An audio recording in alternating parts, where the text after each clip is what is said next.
प्रियजनो, मी तुम्हाला येशूच्या नावाने अभिवादन करतो. आपण या महिन्याच्या शेवटच्या दिवशी आलो आहोत. फक्त मागे वळून पहा आणि बघा, प्रभूने या संपूर्ण महिन्यात आपल्याला किती अद्भुतपणे मार्गदर्शन केले. तो दररोज आपल्याशी बोलला, आपल्याला वचने दिली, आपल्याला प्रोत्साहन दिले, बळ दिलं आणि आपल्या हृदयात आनंद भरला. त्याने अनेक चमत्कारही केले, बरोबर ना? म्हणून आपण त्याचे आभार मानणे आपले कर्तव्य आहे. या महिन्याच्या शेवटच्या दिवशी प्रभू तुमच्यासाठी कोणते वचन ठेवले आहे हे ऐकण्यासाठी तुम्ही आतुरतेने वाट पाहत नाही का? 2 राजे 3 अध्याय 17 वचन म्हणतो, तुम्हाला वारा किंवा पाऊस दिसणार नाही, तरीही ही दरी पाण्याने भरून जाईल. देवाचे वचन असे आले. ही कोणती घटना आहे? 2 राजे होते, यहुदाचा राजा आणि इस्रायलचा राजा. त्यांनी एकत्र येऊन मैत्री केली आणि आपल्या शत्रूंविरुद्ध युद्धासाठी गेले. दोन्ही राष्ट्रांची सैन्ये हजारो सैनिकांसह एकत्र येऊन मोठ्या सैन्य दलासारखी पुढे चालली. पण जेव्हा ते वाळवंटातून गेले तेव्हा त्यांच्याकडे पाणी संपले. सैनिक तहानेने त्रस्त झाले होते आणि त्यांच्या उंटांसह इतर जनावरांनाही पाण्यासाठी हांफायला लागले होते. ते गोंधळले आणि अडखळले. आता कुठे जावे ते वाळवंट होते आणि कुठेही पाणी नव्हतं. म्हणून त्यांनी परमेश्वराच्या संदेष्टाला बोलावलं. संदेष्टा आला आणि परमेश्वराकडे प्रार्थना केली. तेव्हा परमेश्वराने त्याला एक वचन दिलं, ही दरी खड्ड्यांनी भरून टाका.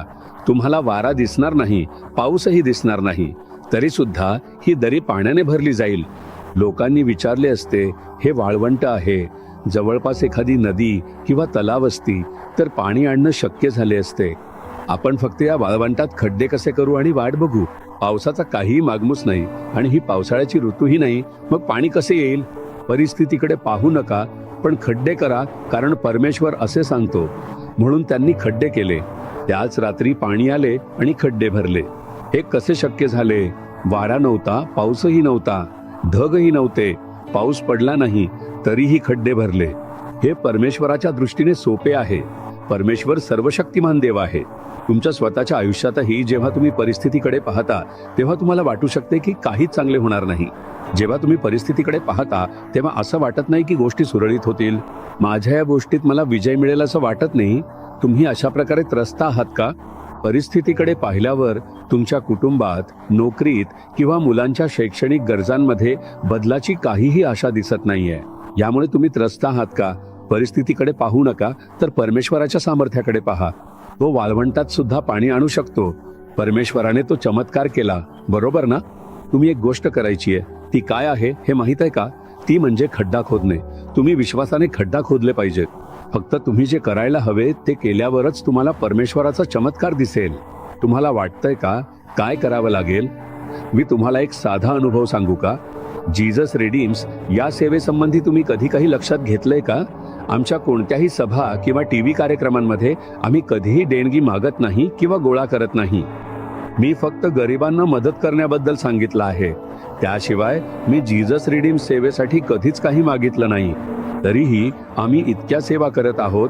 आम्ही 1300 पेक्षा जास्त मिशनऱ्यांना मदत करतो, देवाची योजना पूर्ण करतो. आमच्या सेवेत सुमारे 400 पूर्णवेळ सेवक आहेत. तुम्हाला आश्चर्य वाटते का या सगळ्या गरजा कशा पूर्ण केल्या जातात?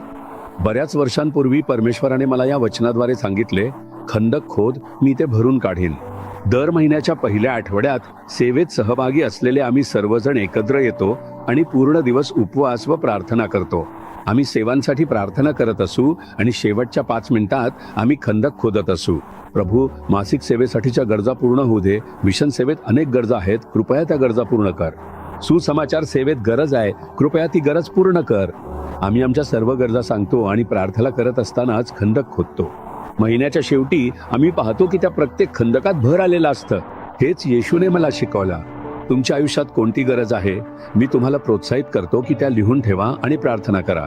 तुमच्या गरजा लिहून ठेवा, जसं की मुलांच्या शिक्षणाचा खर्च, वीज बिल, मासिक किराणा, हॉस्पिटलचा खर्च आणि EMIचे पैसे. खंदक खोदा, गुडघ्यावर बसून प्रार्थना करा, कुटुंबासोबत एकत्र प्रार्थना करा आणि तुमच्या विनंत्या देवापर्यंत पोचवा. असं खंदक खोदायचं असतं. जेव्हा तुम्ही तुमचं काम करता तेव्हा प्रभू त्याचं करतो. अलौकिक चमत्कार घडतील आणि तुम्ही ते पाहाल. तुम्ही यावर विश्वास ठेवता का?